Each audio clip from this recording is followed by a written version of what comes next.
momento exige respeito e responsabilidade, e as nossas atitudes refletem em todos que estão à nossa volta. Muitas vezes nem percebemos que o que estamos fazendo pode causar riscos para quem está ao lado. As regras impostas pela pandemia, assim como as regras do trânsito, servem para proteger você e a sociedade. Os acidentes de trânsito no mundo têm números de pandemia. São mais de 50 milhões de pessoas mortas e feridas por ano. A vacina para a pandemia no trânsito é a sua atitude. Fazer o que é certo traz paz e tranquilidade. Respeito e responsabilidade. Pratique no trânsito. Maio Amarelo 2021.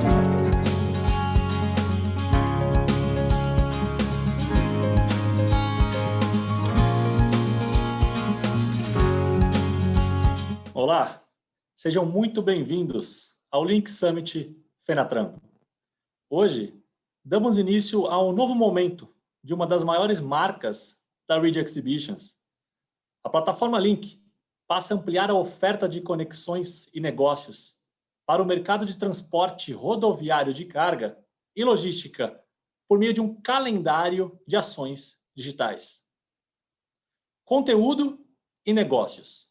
Estes são os pilares da rota digital que a Ana Paula, gerente da Fenatran, vai detalhar na sequência.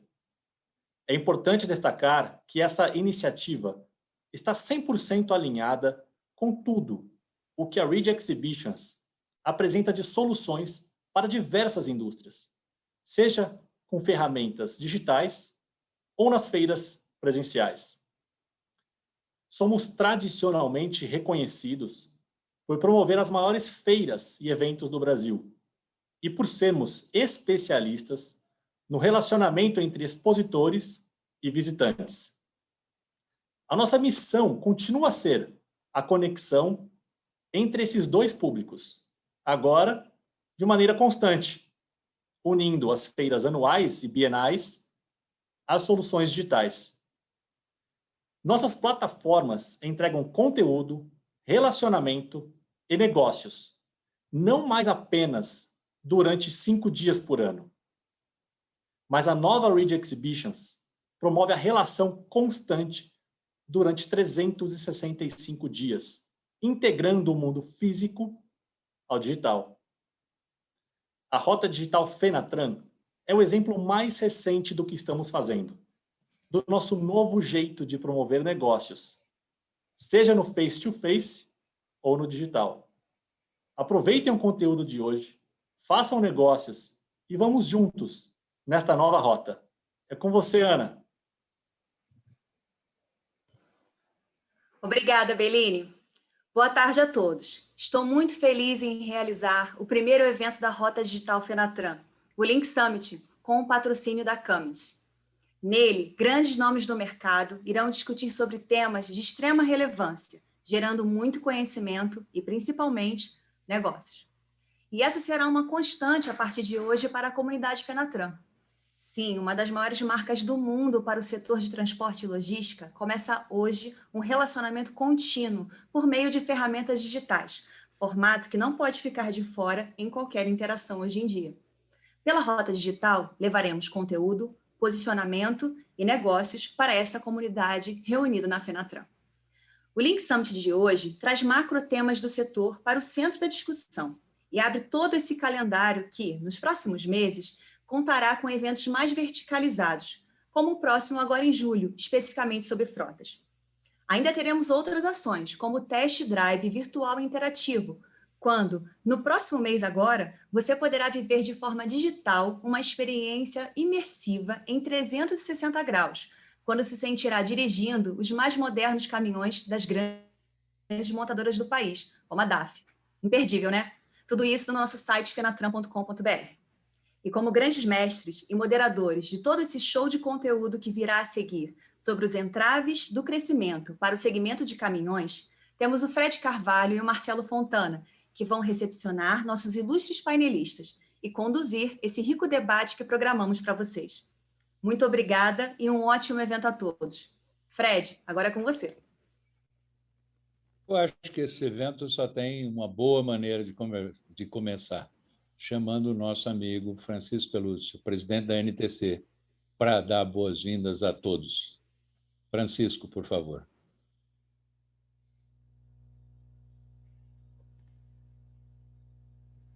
Chama o microfone dele, Fred. Está sem microfone. Microfone.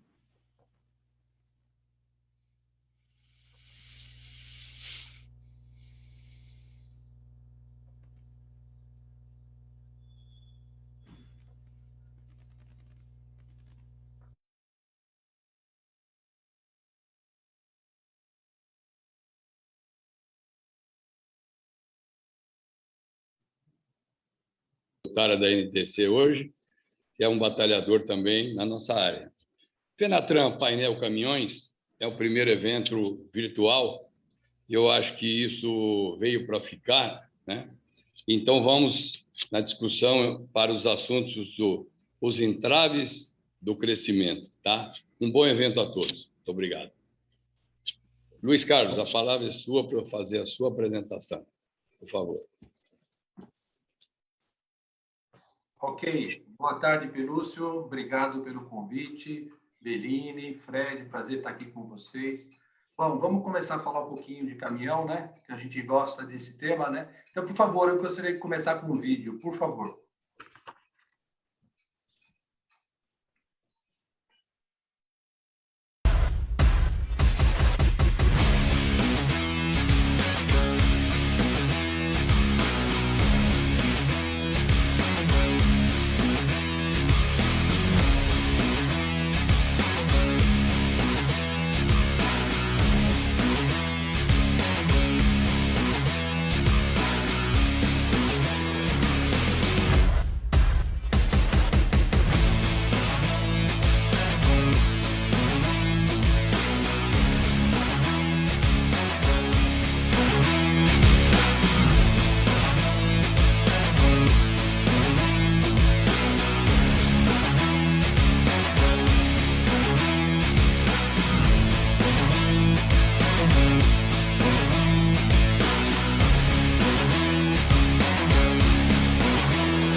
gente começa pelo vídeo para mostrar para vocês que a indústria está entregando para o Brasil novas tecnologias, gás, conectividade, eletrificação, serviços para ajudar o transportador de cargas a ter a maior eficiência possível, né? Agora, indo para a apresentação, para falar um pouquinho sobre as dificuldades, eu queria começar pelo próximo slide, por favor. Vocês veem aí da indústria de caminhões na última década, basicamente, né? Chegamos lá em 173 mil caminhões vendidos no Brasil. Depois sofremos com a crise econômica em 2015 e 2016, caindo mais de 120 mil caminhões em relação ao PIB, ou seja, ali por volta de 50 mil unidades ano. E aí voltamos a crescer 17, 18 e 19, 100 mil caminhões aproximadamente. E aí enfrentamos um novo desafio, que é a pandemia, como todos sofreram aqui, vocês, no sistema de transporte, os embarcadores e nós, no setor automotivo. E caímos, né, para cerca de 12%. Lembrando que a indústria automobilística caiu 26% ano passado e caminhão teve uma queda menor. Tá? Por quê? Porque o setor de agronegócio, né, do safra indo bem, tem contribuído para ter uma queda menor no ano passado. Isso você pode observar também quando você olha as barrinhas e você vê as cores por segmento de caminhão. Os semi-leves, semileves e médios teve mais ou menos o mesmo patamar, e o que está aumentando substancialmente é o nível de volume de veículos pesados, principalmente para o transporte fora de estrada e agronegócio, né? Bom, 2021, a gente considerou no início do ano a possibilidade de chegar a 101 mil veículos de novo, recuperando o patamar de 2019. Isso significa um crescimento de 13% sobre 2020. E do lado direito, vocês podem ver, a gente está mostrando como fechou o quadrimestre, primeiro quadrimestre de 21, a gente já está com 36 mil veículos emplacados até abril, né? Um bom número.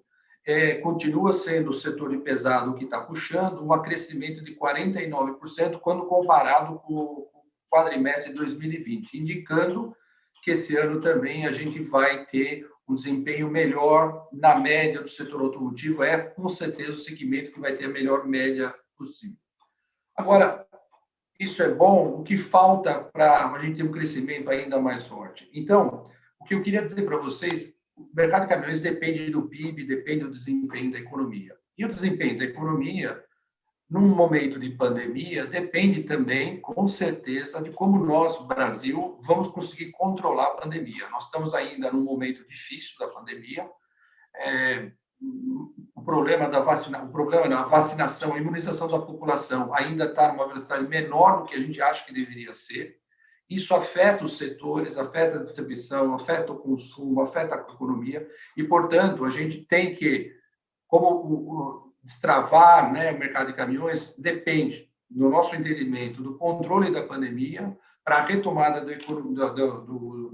da economia ver de forma mais robusta e mais equilibrada, a gente não depender só do agronegócio ou só da mineração para ter um sistema de transporte mais forte, mais robusto em termos de volume. No próximo slide, a gente mostra para vocês que a gente tem também. No próximo slide, por favor. A gente mostra de novo o licenciamento, mas eu queria também destacar também a produção. Do lado direito, vocês podem ver que nós crescemos o licenciamento em 49%, mais um pouquinho que eu mostrei no slide anterior, mas na produção nós estamos puxando a produção 84%, também para contribuir com as exportações, né? Então, na parte de baixo, vocês estão vendo também quanto de exportação de veículos pesados a gente está puxando, tentando também melhorar o desempenho da indústria, diminuir a ociosidade da indústria, aumentar volume, ter ganho de produtividade interna nas empresas. Lembrando que o desafio da produção é um grande desafio. Nós tivemos falta de componentes, problemas de logística, nós tivemos problema de semicondutor, que também estamos enfrentando. Então, apesar dessas dificuldades, a gente ainda está crescendo bastante quando comparado com o ano passado, né? O ano passado não é uma base muito boa, porque teve parada de fábrica, essas coisas todas, mas você compara com o primeiro quartal de 2019, nós produzimos 34 mil, esse ano já estamos produzindo 46 mil. Apesar das dificuldades, apesar da falta de aço, pneus, semicondutores, aumento de custo, nós temos conseguido puxar a produção de caminhões. Mas, além do controle da pandemia, além do crescimento mais robusto da economia, no próximo slide a gente queria trazer também algumas preocupações que a gente vê que podem ajudar o mercado de caminhões de maneira geral, né? Então, no próximo slide, eu coloquei também, e eu queria aqui destacar um problema estrutural que nós temos, né, Pelúcio, que são, e o programa do Ministério da Infraestrutura, que trata das condições de trabalho dos nossos motoristas na estrada, né, através do programa Gigantes do Asfalto, que foi um programa lançado a semana passada pelo Ministério da Infraestrutura, com a presença do Presidente da República. Ele endereça certos problemas estruturais que nós temos no sistema de transporte no Brasil. A desburocratização, né, a questão da documentação eletrônica, a simplificação, talvez ajude as transportadoras, ajude o nosso motorista da estrada, uma plataforma digital que pode facilitar a vida dele, pode também garantir financiamento, facilitar o financiamento dele. A questão dos limites de tolerância, que vocês são especialistas nesse assunto, muito mais do que a gente, e, com certeza, a segurança nas paradas, para poder atender as refeições, o descanso dos motoristas. Então, esse é um tema estrutural que sempre esteve no Brasil presente. Quem sabe, agora, com esse programa Gigantes do Asfalto, a gente consiga endereçar e começar a solucionar problemas. Além disso, na sequência do slide, por favor, vocês precisam mudar o slide, por favor. Então, eu acabei de falar na parte superior sobre os gigantes do asfalto. O próximo, pode clicar, por favor. Então, outro problema que a gente sempre fala é infraestrutura. Esse gráfico mostra o investimento público em infraestrutura no Brasil. Aqui, investimento em todas as áreas.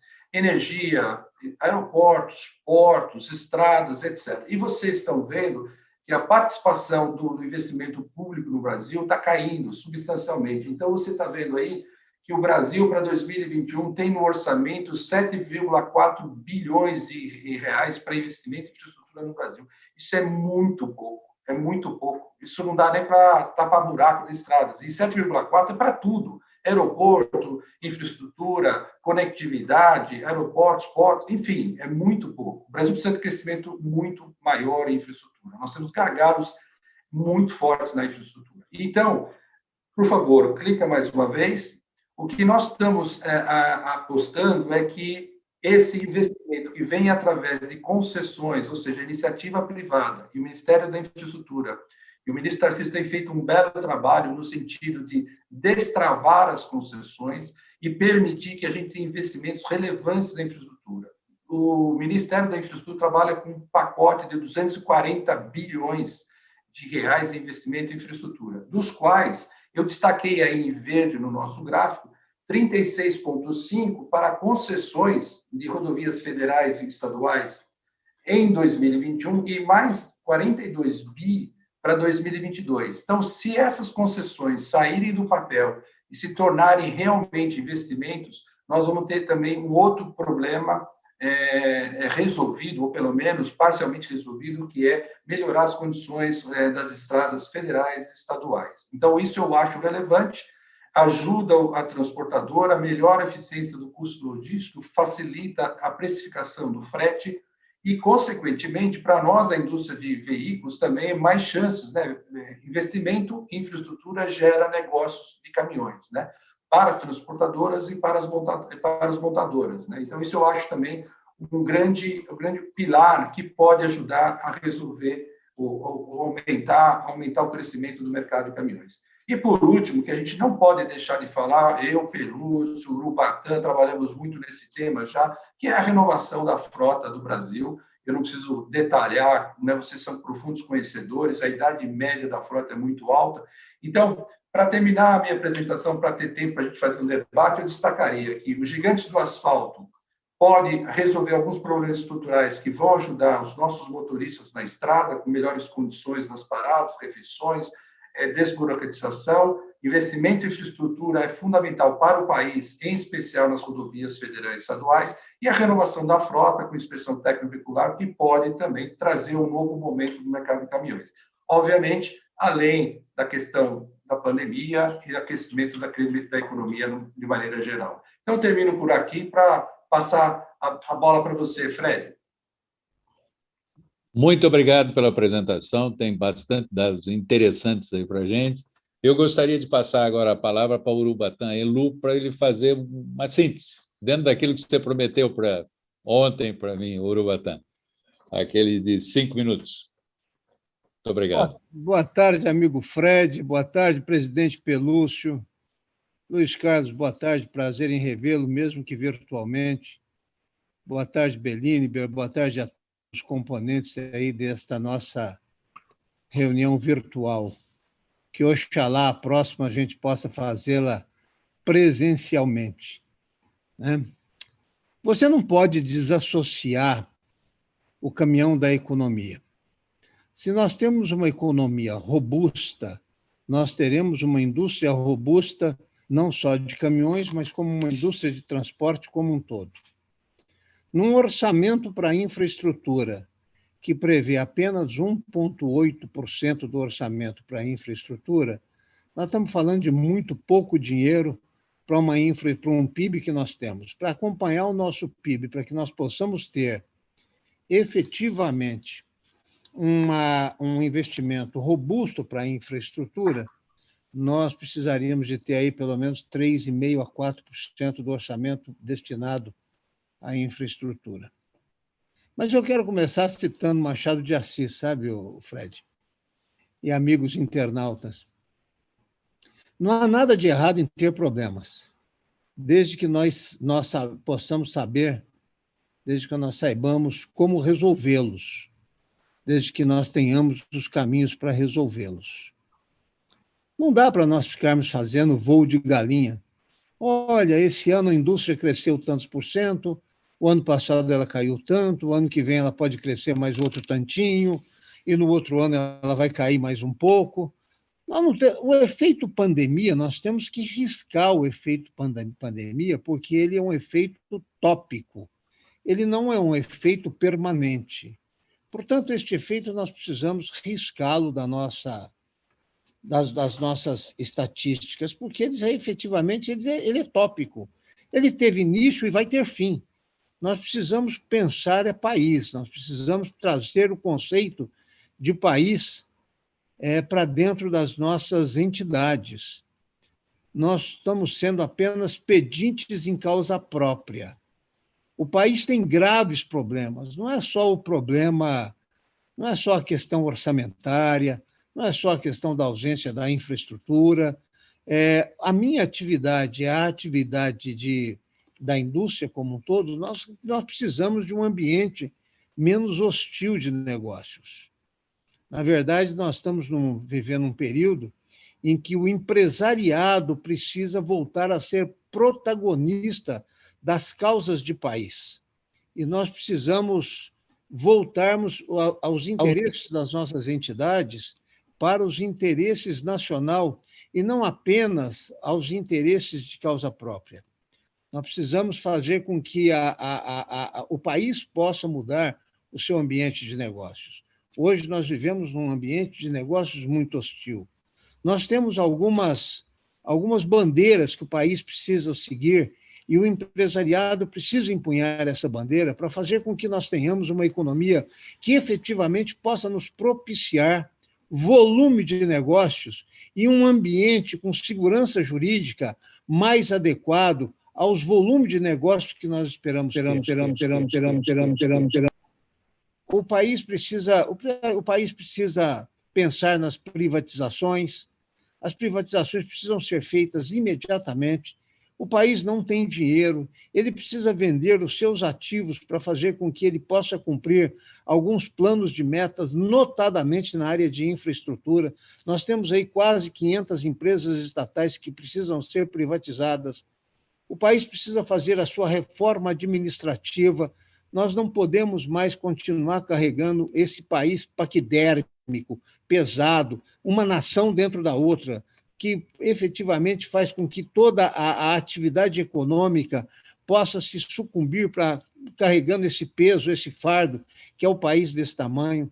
É fato de que uma reforma administrativa você não pode fazê-la cortando direitos adquiridos, mas se você fizer uma reforma administrativa que te projete um futuro, a economia ela não é uma coisa exata, a economia é uma questão de expectativa. Se você tem uma expectativa de que haverá um país leve, de que haverá um país enxuto, seguramente o fluxo de investimentos começam a fluir para o país.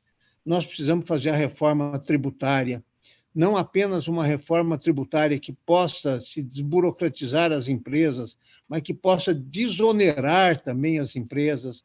Portanto, eu acho que nós temos uma grande pauta de assuntos que possam modificar a estrutura de país que nós vivemos.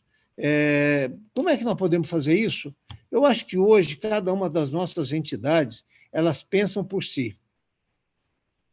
Hoje a gente leva carão em todo lugar que você vai, porque a gente vai com o pires na mão.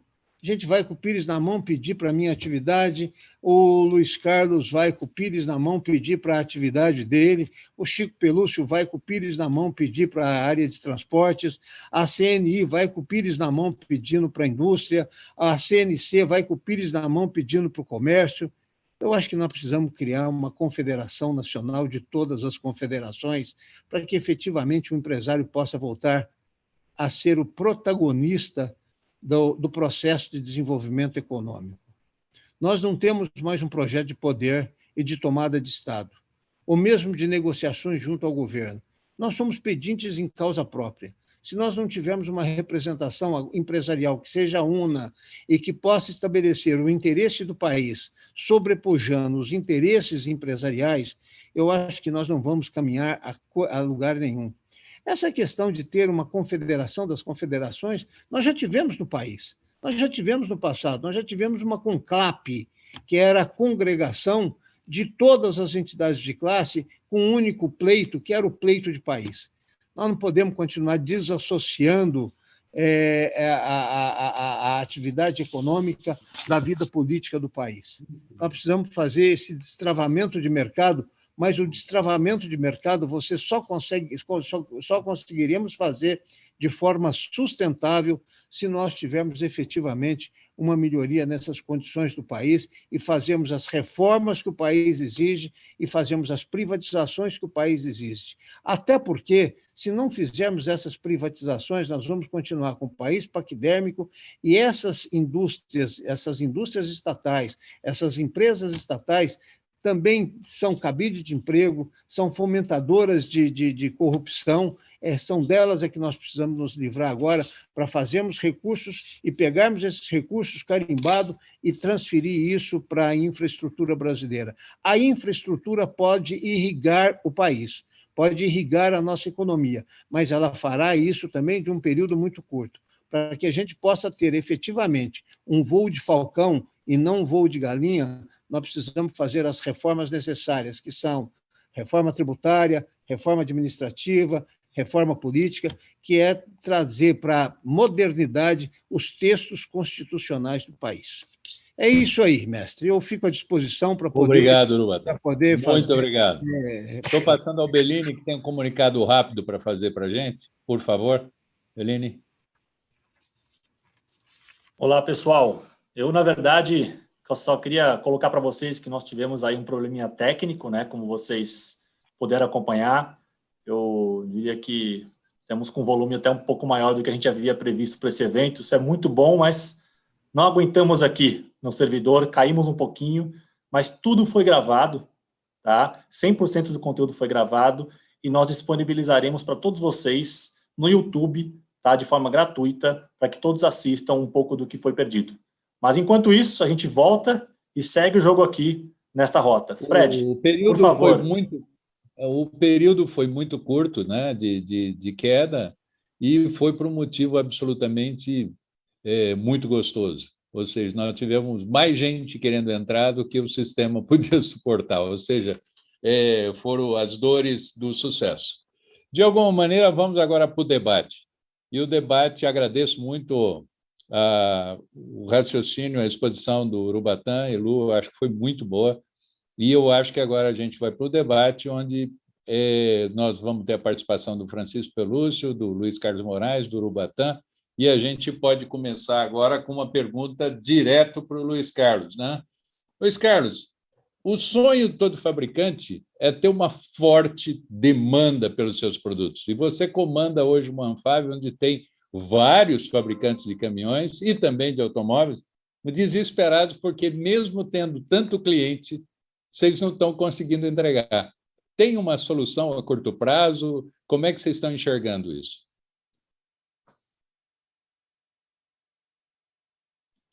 Estamos trabalhando muito forte nisso, né? Com a pandemia, o que aconteceu no mundo foi uma desestruturação do sistema de logística e produção no mundo, né? Isso não é um problema do Brasil, é um problema no mundo. A economia no mundo caiu, os governos injetaram dinheiro nas economias, nos diversos países, e a retomada não foi na mesma velocidade, na mesma proporção em diversos países, em diversos setores. Por isso que, ao final do ano passado, no setor automotivo, não só no Brasil, mas fora do Brasil, nós tivemos impactos de falta de componentes, falta de container, fluxo de navios alterados, inclusive nós estamos trazendo peças por avião, etc, etc. Apesar de todas essas dificuldades, nós estamos nos reinventando, né? O pessoal da logística, o pessoal de produção das montadoras tem feito um trabalho muito bom, por isso que eu até mostrei o volume de produção já para vocês terem uma ideia, para tentar mitigar esse problema de falta, né, de produto no mercado. A gente acha que esse é um problema que não é resolvido de uma semana para outra, principalmente no caso dos semicondutores. Caminhões também usam muitos semicondutores, os caminhões estão muito mais conectados com telemetria, com gestão de motores, câmbio, etc., através de sistemas eletrônicos, softwares que exigem mais semicondutores. A gente acha que o semicondutor é um problema que vai demorar um pouco para ser resolvido, não só no Brasil, mas fora do Brasil, mas a gente, aos poucos, está conseguindo entregar, né, os volumes que o mercado está demandando. Como você fala, Fred, é um problema bom, né? É um problema bom e a indústria tem muito conhecimento, já passou por outras crises, vai de novo entregar, e já está entregando, e o mercado pode até ser maior do que a gente imagina esse ano. Sim, e um detalhe, como é que você está imaginando? Ou seja, você acha que a gente volta para aqueles 150 mil unidades ou a gente já não passou dessa fase?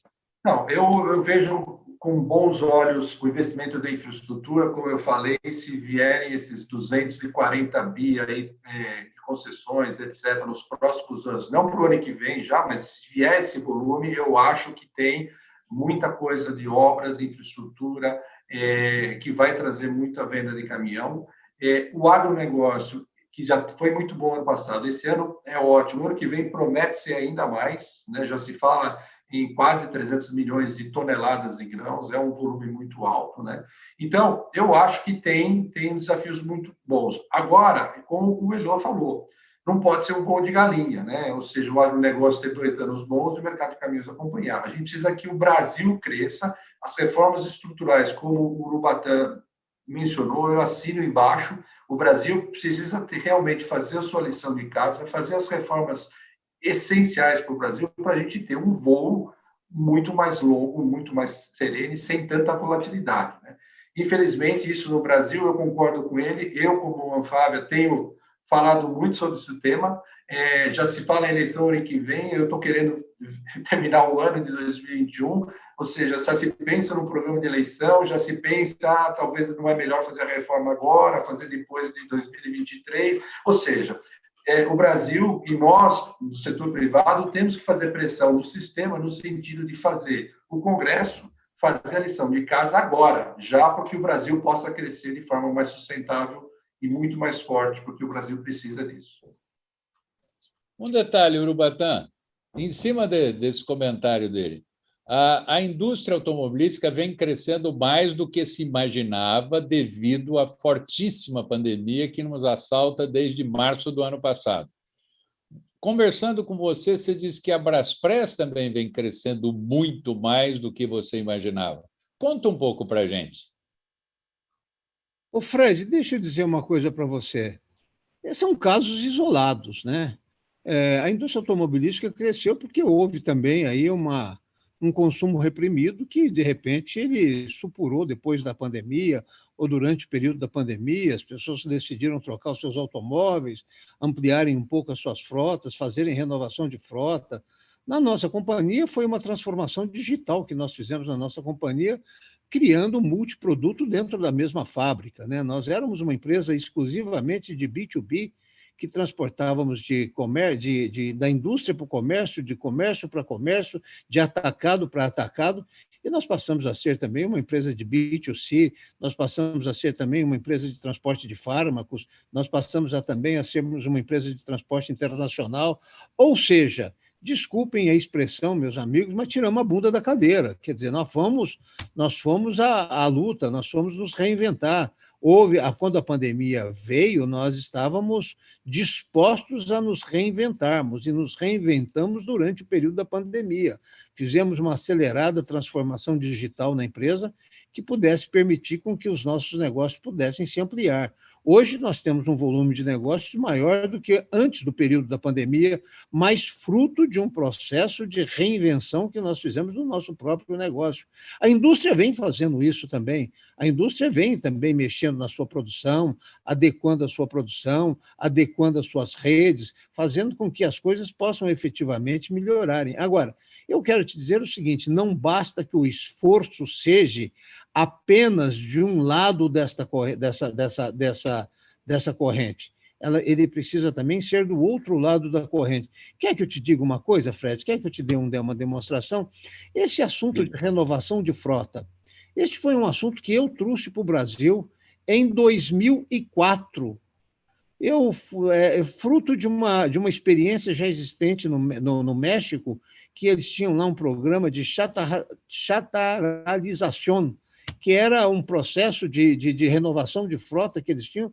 Eu trouxe isso para o Brasil em 2004, e desde 2004 esse assunto vem se arrastando, entrando no governo, saindo do governo, e este programa de renovação de frota, isso não é um programa da indústria, isso não é um programa dos consumidores da indústria, isso tem que ser um programa de governo. Nós não podemos mais continuarmos carregando aí uma frota, uma das frotas mais envelhecidas do mundo, poluindo, matando, sendo onerosa, fazendo com que as coisas fiquem mais caras, porque a frota, quanto mais velha, mais onerosa ela é. Quer dizer, são processos que precisam ter dupla mão e duplo sentido. Não basta que a iniciativa privada faça um esforço descomunal para poder estar se reinventando todo dia e o Estado continuando de braços cruzados sem nada a fazer. Francisco, por favor, liga o som. Francisco, uma pergunta. Em cima disso, que já falou Luiz Carlos, que também falou Urubatã, na NTC, você que tem todos os números, na média, não estou falando do bom caso da Braspress, na média, como é que anda a movimentação de cargas no Brasil? Ela está igual, ela está superior antes da pandemia? Como é que está? Veja bem, como colocou muito bem o presidente Urubatã Elô, é um caso especial, isolado da empresa dele e outras, né? Mas, na média, nós chegamos aí no meio do ano passado com falta de 50% de transportes. Hoje, na média, está aí 20%, 25% hoje de falta de transporte, né? Tem as empresas que passam dos 100%, claro, como disse o próprio Urubatã do ano retrasado para cá, do ano passado, né? E outras que ainda não recuperaram, tá? Mas eu queria aproveitar para dizer que, como eu disse para o ministro Tarcísio, na semana passada, na segunda-feira passada, mais ou menos nesse mesmo horário, a gente estava presente com ele, tudo nesse país é demorado. A gente fala na concessão do TIR, que é uma movimentação de países, você transporta em 4, 5 países sem precisar parar em barreira alguma. A gente passa daqui para a Argentina, fica 3, 4, 5, 6 dias parados. Isso já fazem 20 anos, como o Urubatã falou, ele trouxe a renovação de frota do México em 2004, e hoje nós continuamos. Ele fez uma bela abertura na Fenatran, viu, presidente Urubatã? Só para lembrá-lo, na abertura da Fenatran de 2019, falando da renovação de frota, foi assumido pelo governo do estado de São Paulo, e as montadoras estiveram do nosso lado, mas o governo continua ali dificultando, a gente não embala. Eu falei isso, inclusive, para o ministro também, da mesma forma, e ele prometeu de olhar isso para a gente. Eu acho que o que nós precisamos é fazer com que o governo destrave todas as suas amarras lá e que a gente passe realmente a crescer e a ver de perto as necessidades do setor.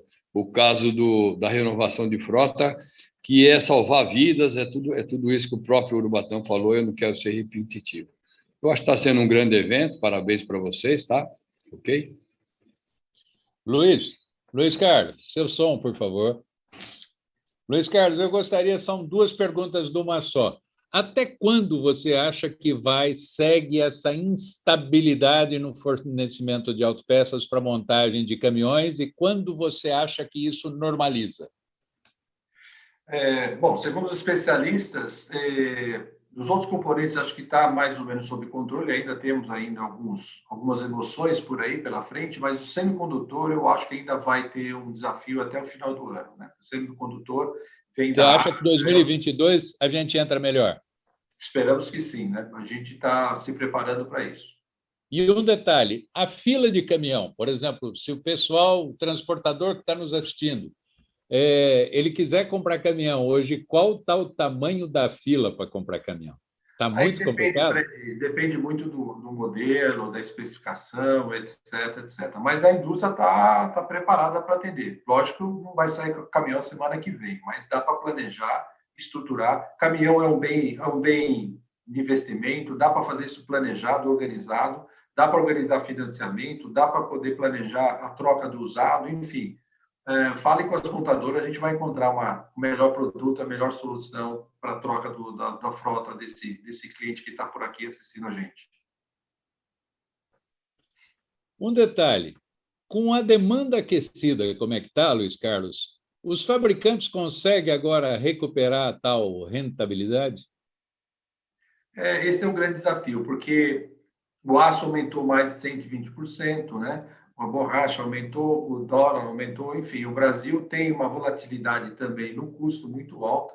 As empresas estão sofrendo muito esse desafio, estão tentando aumentar o volume com todas as dificuldades, mas tem um impacto. Eu separaria impacto do custo de três formas.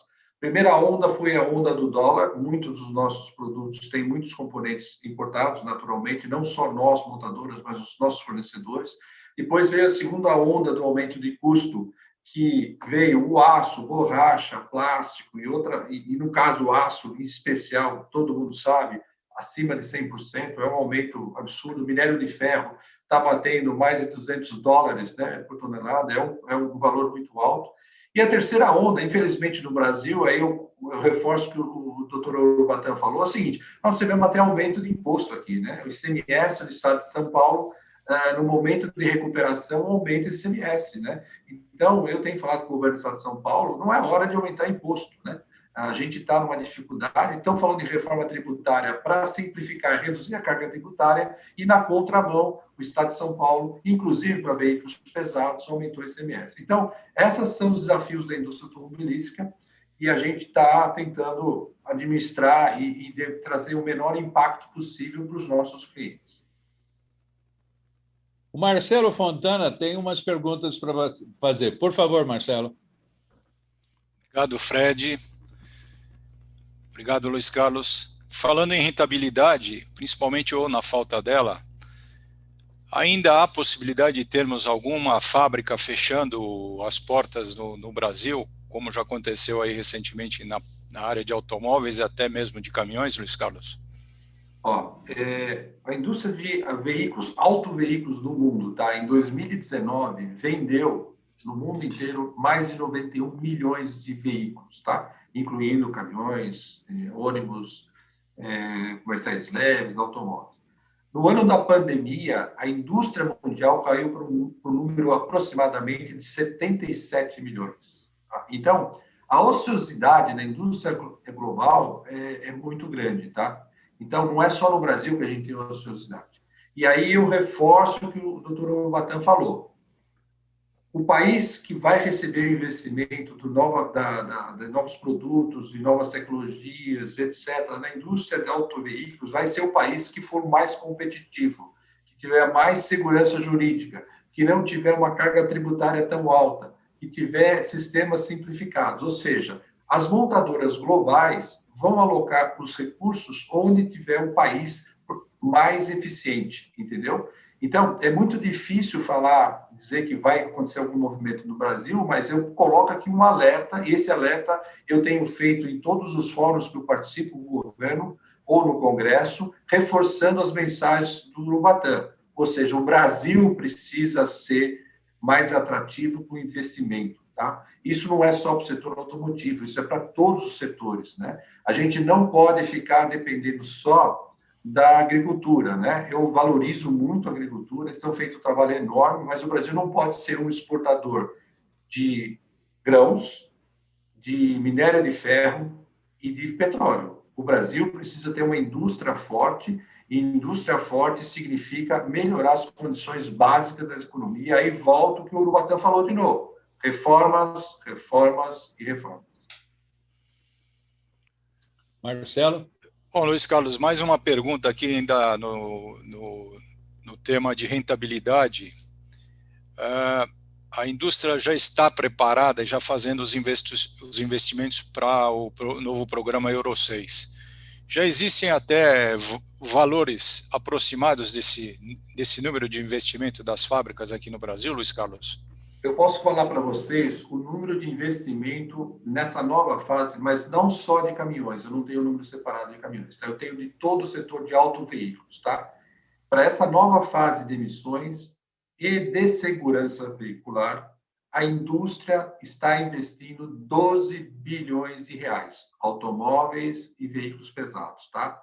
12 bilhões em novos itens de segurança e novas metas de eficiência energética e emissões. Então, nós não estamos investindo em novas fábricas, estamos investindo em muita tecnologia dentro dos veículos para atender essas novas demandas dos nossos clientes e a demanda do regulatório, né? Normas exigidas pelo governo. Então, novos itens de segurança, emissões e redução de consumo dos veículos. Em resumo, a indústria está investindo nesse ciclo 12 bilhões de reais. Agora vamos para o Urubatã.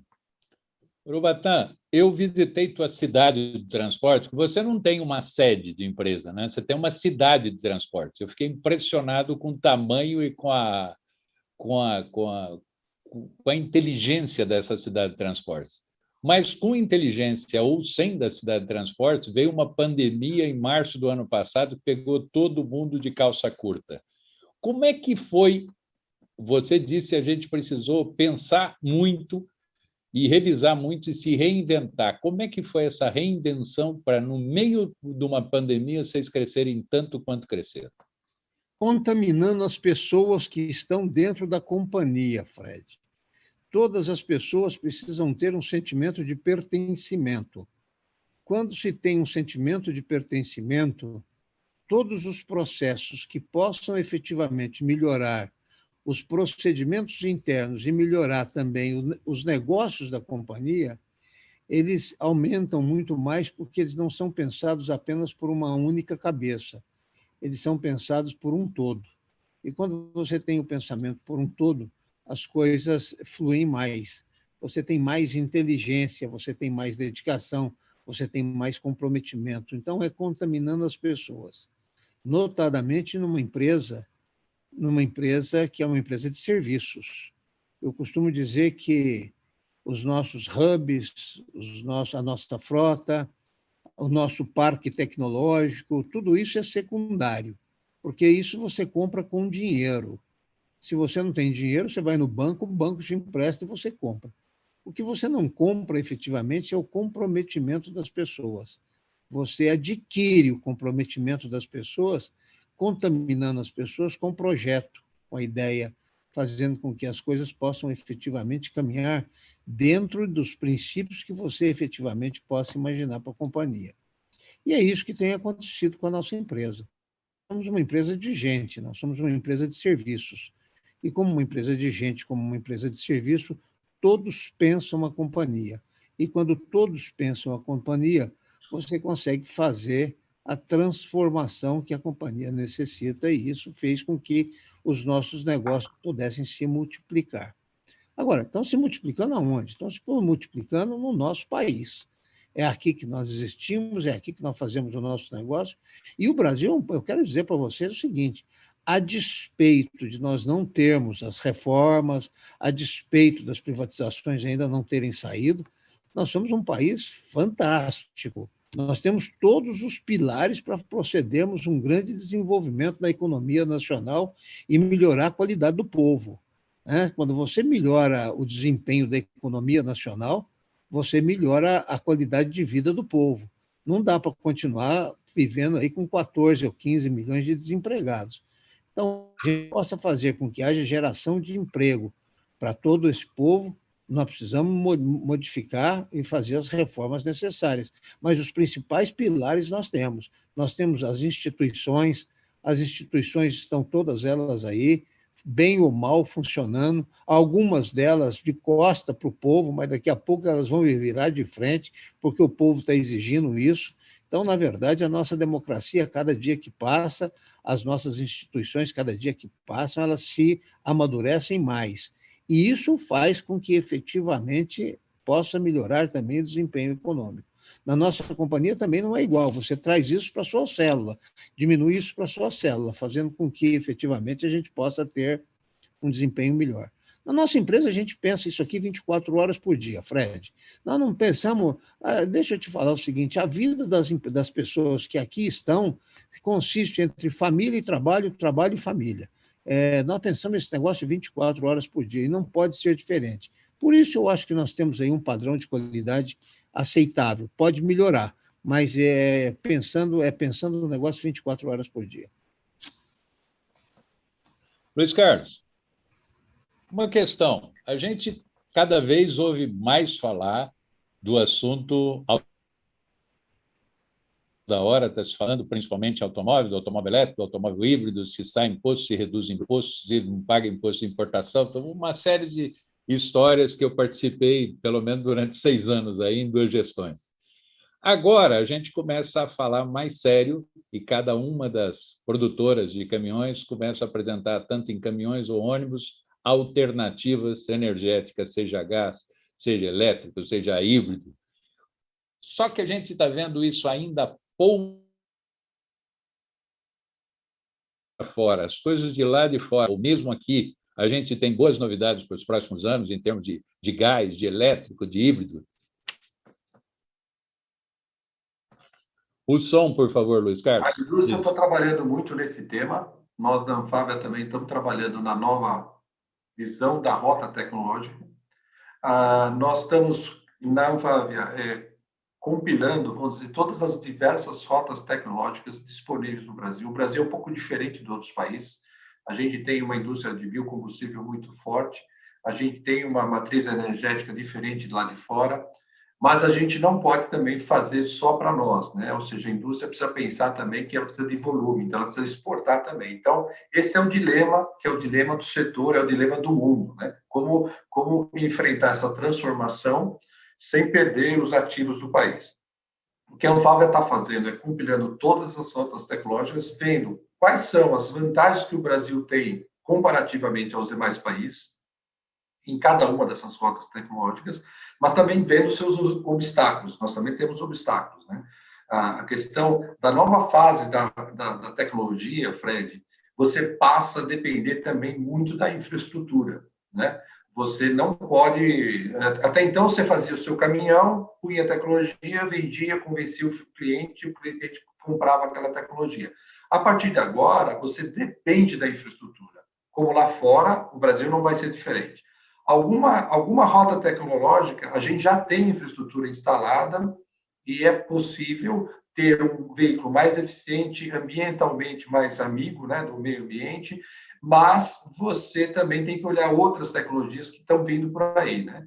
Então, essa é o grande desafio. A indústria está trabalhando, algumas coisas já estão sendo mostradas, né? Você tem visto gás, você tem visto biometano, você tem visto eletrificação em veículos pesados, né? Você está vendo muita coisa na área de conectividade, você está vendo muita coisa na questão de inteligência artificial para ajudar a transportadora, na área de serviço. Então, vem muita coisa pela frente ainda, Fred.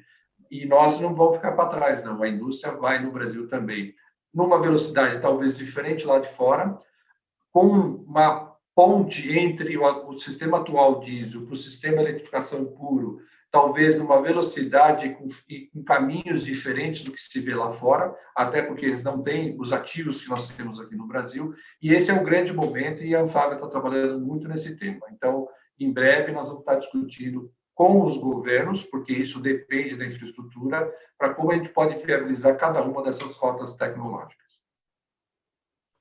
Ok, Urubatã, já encerrando, né? Porque, olha, gente, com certeza eu ficaria aqui, se vocês pudessem, mais 1 hora fazendo pergunta, porque a gente conseguiu reunir alguns dos melhores do setor e nada melhor do que fazer perguntas e ouvir as respostas de vocês. Urubatã, a Braspress já está se preparando para comprar furgões ou veículos menores movidos a elétrico, híbrido. Vocês estão pensando nisso? Para tráfego dentro das grandes capitais, das grandes cidades? Ou ainda não está em projeto? Fred, nós lançamos agora recentemente na nossa companhia um programa denominado Rainhas do Volante, ou Rainhas do Asfalto, onde nós adquirimos já alguns caminhões elétricos para coleta e para entrega, que estão operando na região metropolitana da Grande São Paulo, com excepcional produtividade, colocando 3 toneladas nesses caminhões, fazendo eles pararem de quarteirão em quarteirão para fazerem coleta, de quarteirão em quarteirão para fazerem entrega. Durante a noite, esses caminhões, nós estamos fazendo a reenergização deles com um gerador, quer dizer, é um gerador para alimentar 20 ou 30 caminhões elétricos, mas se essa frota nossa for expandir, nós vamos começar a fazer a fotovoltaica nos nossos telhados. Nós temos aqui quase 90 mil metros quadrados de telhado para colocar fotovoltaica. Podemos também fazer no Piauí ou fazer no Maranhão uma usina geradora de energia, para que a gente possa aí ter, então, uma energia absolutamente limpa. Hoje ela não é 100% limpa, porque ela está sendo alimentada por um gerador, que é um gerador diesel. Mas, na medida que isso for ampliando e nós formos encontrando viabilidade econômica, nós iremos fazer. O fato que é ruim é que os caminhões elétricos estão muito caros ainda, porque a produção é uma produção pequena. Na medida em que essa produção for aumentando, efetivamente, esses preços vão caindo. E aí você tem um processo também de reinvestimento nisso. Os veículos diesel, a frota é muito grande, ela é muito extensa. Isso é um processo paulatino. Eu acho que é um processo quase que irreversível, mas, como bem disse o Luiz Carlos, de velocidade diferente dos países, de outros países, dos países da Europa, da América do Norte e de alguns países da Ásia. Nós vamos fazer isso na nossa velocidade, na velocidade brasileira, porque as nossas fontes de energia aqui também são diferentes, assim como disse o Luiz Carlos, as nossas fontes de energia aqui são diferentes desses países. Gente, eu agradeço demais a participação de vocês. É o que eu disse, daria para fazer mais um monte de perguntas, certo? E foi interessantíssimo a gente ter aqui o Francisco Pelúcio, o presidente da NTC, que representa todas as transportadoras, que provavelmente também deve ter mais histórias para contar sobre essa questão da projeção para o futuro, do que é que vai dominar ou não e em que faixas. Ter o Luiz Carlos, presidente da Anfávia, que representa toda a indústria automobilística brasileira, e ter o Urubatã com toda a experiência vencedora da Braspress, e já inovando e contando para a gente na questão de fazendo já as projeções para operar com veículos de distribuição já movidos com alternativas inteligentes e alternativas que remetem diretamente ao futuro. Muito obrigado pela participação de todos vocês. Agradeço aos nossos fenautas, né, que seriam os internautas ligados à Fenatran, aos nossos fenautas, que acompanharam com todo carinho, com todo afeto e com todo interesse, tanto que a gente conseguiu estourando até a nossa capacidade. E agradeço mais uma vez a todos vocês pela participação, pela belíssima participação e pela qualidade que vocês deram a esse evento. Muito obrigado mesmo. Até logo.